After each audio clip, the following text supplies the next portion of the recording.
సుమన్ టీవీలో మీ business promotions కోసం ఈ కింది నెంబర్ను సంప్రదించగలరు. నమస్తే గిరిబాబు గారు. నమస్తే అండి. సార్ గిరిబాబు గారు, ఇప్పుడు అంటే మ్యూచువల్ ఫండ్స్ ఇన్వెస్ట్మెంట్ విషయానికి వచ్చేటప్పటికి ఎలా ఉంటుందంటే, అంటే బిగినర్గా ఎవరైతే మ్యూచువల్ ఫండ్స్ ఇన్వెస్ట్మెంట్ స్టార్ట్ చేద్దాం అనుకుంటారో, సో ప్రతి ఒక్కరికి ఉన్న డౌట్ ఏంటంటే, అంటే ఒక ఎగ్జాంపుల్గా చెప్తాను. 15-15-15 రూల్ ఆఫ్ 15 ఫార్ములా ఉంది కదా. అంటే 15 సంవత్సరాల పాటు నెలకి 15,000 రూపాయలు 15% చొప్పున రిటర్న్స్ వేసుకుంటే ₹1 కోటిన్నర ఎంతో చేతికి వస్తుంది. ₹1 కోటి 15 సంవత్సరాల తర్వాత అనుకుంటాం.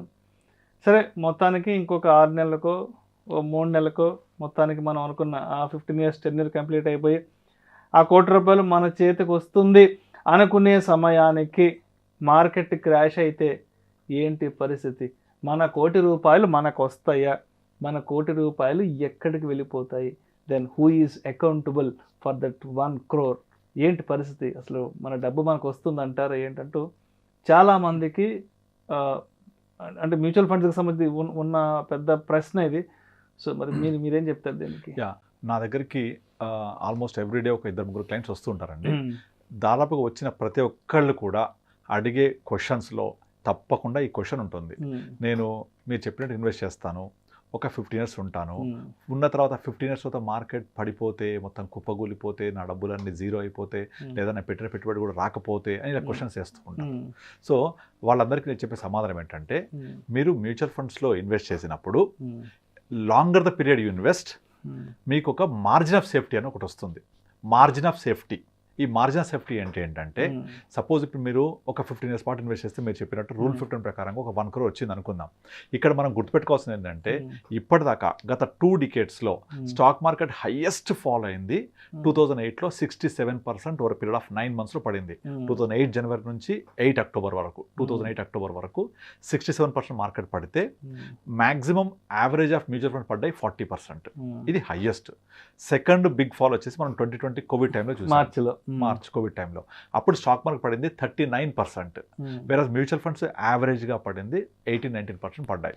ఇక్కడ మీరు గమనిస్తే స్టాక్ మార్కెట్ కనుక ఎంత పడుతుందో అందులో ఒక 50-60%, మ్యాక్సిమం 50% వరకే మ్యూచువల్ ఫండ్స్ పడతాయి.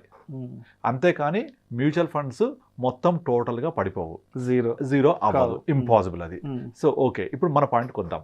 మరి నేను ₹1 అయింది కదా, నా చేతికి తీసుకునే టైంకి వచ్చేప్పటికి పడిపోతే ఎట్లా స్టాక్ మార్కెట్ అంటే, ఇక్కడ నేను చెప్పేది ఏంటంటే, మనము 1 crore అయ్యింది. మనం కోవిడ్ ఎగ్జాంపుల్ తీసుకుంటే మార్కెట్ 40% పడింది. ఈ 40% మార్కెట్ పడితే మ్యూచువల్ ఫండ్స్ ఎంత పడ్డాయి? 20% పడ్డాయి. సో ఆ 20% ఎంత? 1 crore 20% ఎంత? 20 lakhs. పోతే ఎంత మిగులుతుంది? 80 lakhs. అంటే మీకు అట్లీస్ట్ వరస్ట్ సిచ్యువేషన్లో కూడా మీరు పెట్టిన పెట్టుబడికి మొత్తం 15,000 చొప్పున మీరు పెడుతూ పోతే 27 లక్షలు మనం ఇన్వెస్ట్ చేస్తాం. 27 లక్షలకు గాను మీకు దగ్గర 80 లక్షలు మీ చేతిలో ఉంటుంది. ఏది ఇన్స్పైట్ ఆఫ్ కోవిడ్ ఆల్సో.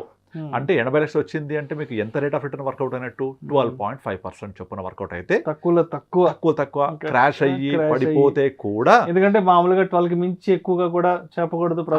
మీరు 15 ప్రకారం అయితే 1 crore, 12.5% అయితే exactly 80 lakhs after 15th year. మీకు 1 crore ఉంది, చూశారు, కానీ కోవిడ్ వచ్చింది, మళ్ళీ మీరు తీసుకునే రోజుకి వచ్చి అనుకుందాం పడిపోతే కూడా, లాస్ట్ ఇన్స్టెన్స్ ప్రకారం ఎగ్జాంపుల్ తీసుకుంటే మీకు 20% కట్ చేశాక కూడా మీకు 80 lakhs వచ్చాయి అంటే మీకు అక్కడ 12.5% వర్కౌట్ అయినట్టు. ఓకే, సో మొత్తం పోవట్లేదు. అయితే మీరు ఇదే పని మ్యూచువల్ ఫండ్లో చెయ్యను బికాస్ ఆఫ్ దిస్ రీజన్, పడిపోద్ది నేను తీసేటప్పుడు కనుక నేను ఎఫ్డీ చేసుకుంటాను, ఇంకో పాలసీ పెట్టుకుంటా అంటే ఎంత వస్తాయి అందులో?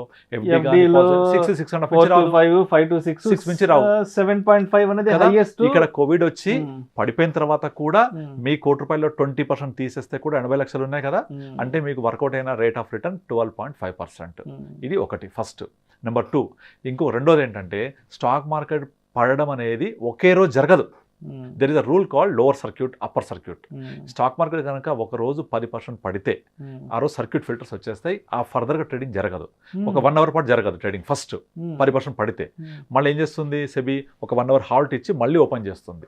ఓపెన్ చేస్తే మళ్ళీ 5% పడింది అనుకోండి, ఓపెన్ చేశాక కూడా పడితే ఆ రోజుకి మార్కెట్ క్లోజ్ అయిపోతుంది. ఇది కేవలం 2 సార్లే జరిగింది హిస్టరీ ఆఫ్ స్టాక్ మార్కెట్లో. ఒకటి 2004 మే, ఇది మన యూపీఏ గవర్నమెంట్ ఫస్ట్ టైం అప్పుడు. రెండోసారి వచ్చేసి 2009 UPA government second time form అయినప్పుడు. కోవిడ్ టైంలో కూడా మీకు లోవర్ సర్క్యూట్ వచ్చేసి మళ్ళీ ఓపెన్ అయిన తర్వాత పైకి వెళ్ళిపోయింది. కనుక మ్యాక్సిమం సర్క్యూట్ ఫిల్టర్స్ వల్ల ఒక రోజులో మార్కెట్స్ 15% మించి పడవు. That is rule. అంత పడిందంటే ఆ రోజుకి షట్ డౌన్ చేసేస్తారు. అదే జరిగింది అనుకుందాం. జరిగితే కూడా మీరు మ్యూచువల్ ఫండ్స్ అమ్మేయచ్చు. స్టాక్స్ అమ్మలేరు, బట్ ఫండ్స్ అమ్మేయచ్చు. ఆ రోజు వాల్యూ ప్రకారం మీ డబ్బులు మీకు వచ్చేస్తాయి. అంటే ఎంత పోతుంది? సర్క్యూట్ అయిపోయినా కూడా, పడిపోయినా కూడా, మార్కెట్ క్లోజ్ అయినా కూడా మీ మ్యూచువల్ ఫండ్స్ అమ్మేస్తే మీకు 15% లాస్తో బయటకు వెళ్ళిపోతే మీ 1 crore 85 lakhs వచ్చిందా? సో మీకు మోర్ దెన్ 30% వర్కౌట్ అయిందా? అది రెండోది. ఈ లోవర్ సర్క్యూట్ అప్పర్ సర్క్యూట్ హిస్టరీలో 2 సార్లు జరిగింది. దాదాపుగా ఏం జరుగుద్ది అంటే మార్కెట్ పడుతున్నప్పుడు కంటిన్యూస్గా పడుతూ ఉంటుంది మార్కెట్. అంటే ఓవర్ పీరియడ్ ఆఫ్ టైం పడుద్ది అని అర్థం. పడుతున్న మనకు అర్థమవుతుంది కదా, మార్కెట్ పడుతోంది, కొంచెం పరిస్థితి బాగాలేదని. ఒక 5% 10% మార్కెట్ పడగానే మనం తీసేసుకోవచ్చు. అంటే ఫస్ట్ ఫిల్టర్ వచ్చేసి లోవర్ సర్క్యూట్ 15%, సెకండ్ ఫిల్టర్ వచ్చేసి over period of time market పడుతున్నప్పుడు మన డబ్బులు మనం తీసేసుకోవాలి. తీసేసుకుంటే అప్పుడు ఈ ప్రాబ్లం ఉండదు. మూడోది, సపోజ్ ఇప్పుడు మీ గోల్ కనుక ఒక 10 yearsకో 5 yearsకో లేదా 15 yearsకో గోల్ పెట్టుకొని మనం ఇన్వెస్ట్ చేస్తున్నాం, రైట్? మన గోల్ రీచ్ అవ్వడానికి 1 to 2 years ముందే మీ మనీ అంతా కూడా డెట్ ఫండ్స్కి మూవ్ చేసేసుకోవచ్చు. డెట్ ఫండ్స్కి మూవ్ చేసేసుకుంటే ఆ డెట్ ఫండ్స్లో ఉన్నప్పుడు మార్కెట్ పడ్డా మనది ఇంపాక్ట్ ఉండదు. కాబట్టి మన గోల్ మనం రీచ్ అయిపోయినప్పుడు మనకు అనుకున్న డబ్బులు అనుకున్న విధంగా వస్తాయి. అర్థమవుతుంది ఇది? అంటే మన గోల్ రీచ్ అవ్వడానికి ముందే 6 months 1 year ముందే మనం అంతా కూడా డెట్ ఫండ్స్ లేదా బ్యాలెన్స్ ఫండ్లో మూవ్ చేసేసుకుంటే మనం గోల్ రీచ్ అయినప్పుడు ఈ డబ్బులని విత్డ్రా చేసుకోవచ్చు. అయితే ఇదంతా కూడా ఒక గోల్ పెట్టుకొని, ఒక నీడ్ పెట్టుకొని, ఆ నీడ్ రీచ్ అవ్వడానికి, గోల్ రీచ్ అవ్వడానికి మనం ఇన్వెస్ట్మెంట్ చేస్తూ ఉండి దాన్ని ట్రాక్ చేసుకుంటూ ఉంటే మీకు మార్కెట్ పడుతుందా పడదా అనేది మనము అబ్జర్వ్ చేసుకొని, మనం చెక్ చేసుకొని దానికి ముందే ఒక 6 months 1 year దాదాపుగా చాలామందికి ఇలాగే చేస్తుంటాం మేము. గోల్ ఎప్పుడైతే ఉందో వాళ్ళకు రీచ్ అవ్వడానికి, మ్యారేజ్ అవ్వచ్చు, లేకపోతే ఎడ్యుకేషన్ అవ్వచ్చు, లేకపోతే రిటైర్మెంట్ కార్పస్ అవ్వచ్చు, ఇవన్నీ రీచ్ అవ్వడానికి ఒక 6 months 1 year ముందు we will move into balance funds or debt funds or liquid funds పెట్టుకొని మనం వెయిట్ చేస్తాం.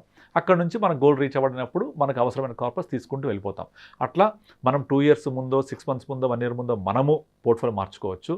ఒకవేళ మనం పడ్డా కూడా మ్యాక్సిమం వచ్చే లాస్ వచ్చేసి మ్యాక్స్ టు మ్యాక్స్ 15 to 20% కాబట్టి మీకు ఎడిదిరిగి 12% తక్కువ రాదు.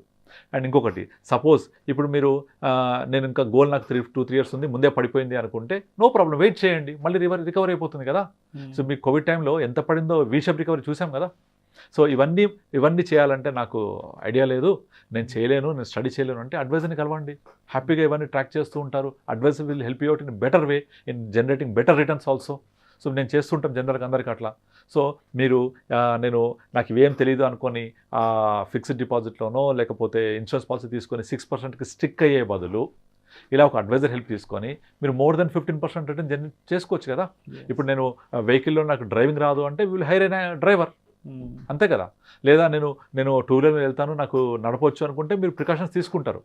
హెల్మెట్ పెట్టుకుంటారు, 40 స్పీడ్లో వెళ్తారు, లెఫ్ట్ సైడ్ వెళ్తారు, బండి కండిషన్లో ఉంటుంది, ఫ్యూయల్ ఉంటుంది, ఇలా ఇవన్నీ ప్రికాషన్స్తో వెళ్తాం. అలాగే మనం కూడా ప్రికాషన్స్ తీసుకోవాలి. తీసుకుంటే మీ కార్పస్ని అనుకున్న విధంగా రీచ్ అవ్వచ్చు. అయితే ఈ కార్పస్ ప్రికాషన్స్ ఇవన్నీ కూడా నాకు తెలియదు అనుకుంటే advisors are there to help you out. అలా అడ్వైజర్ ద్వారా వెళ్తే డెఫినెట్లీ మీరు అనుకున్న విధంగా గోల్ రీచ్ అవుతారు, మీరు అనుకున్న విధంగా రేట్ ఆఫ్ రిటర్న్ రీచ్ అవుతారు. కనుక ఇప్పుడు ప్రజెంట్ సిచ్యుయేషన్లో ఒక 20 years బ్యాక్ అనుకోండి, ఇవన్నీ అవసరం లేదు.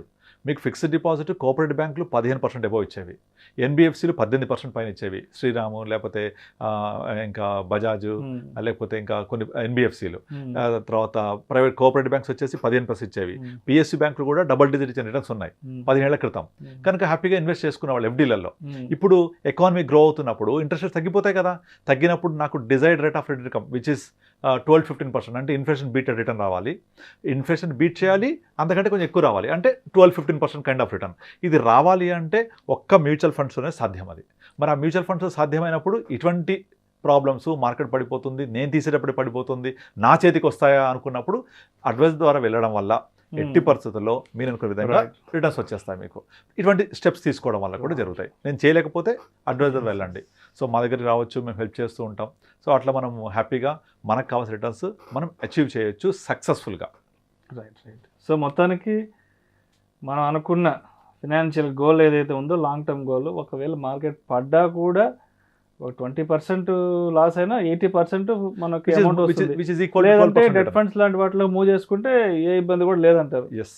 Right right. అంటే ఇప్పుడు సపోజ్ ఏదైనా నేను యాక్సిడెంట్ అవుతుంది అనే అవకాశం ఉంటే ప్రికాషన్స్ తీసుకుంటాం కదా. ఇప్పుడు మీకు కార్లో వెళ్ళేటప్పుడు మనము ఇవి దాని ఏమంటారు ఎయిర్ బ్యాగ్స్ ఎందుకు ఉంటాయి? ఏదైనా యాక్సిడెంట్ అయితే సేఫ్ చేయడానికి కదా. కనుక there are so many precautions also. ఆ ప్రికాషన్స్ తీసుకుంటే ఏ ప్రాబ్లం ఉండదు.